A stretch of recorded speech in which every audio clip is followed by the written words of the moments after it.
Hi friends! Thanks for tuning in. If you like this video, please give it a like, comment below, and take a moment to subscribe to our channel.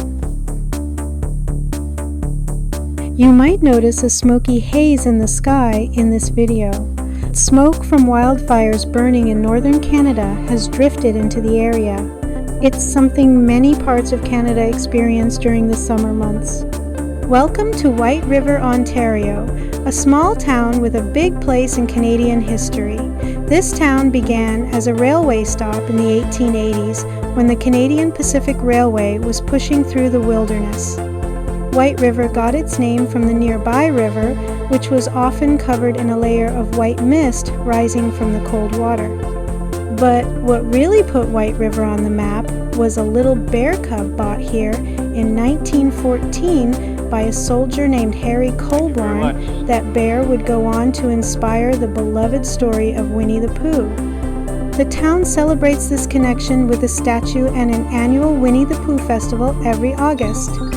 Besides its famous bear, White River is known for being one of the coldest places in Canada, often hitting record low temperatures in winter. Whether you're a fan of classic stories or just want to experience a friendly northern town surrounded by nature, White River is a charming stop along the way. Thank you for joining us on this tour of White River, Ontario.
Thanks for watching!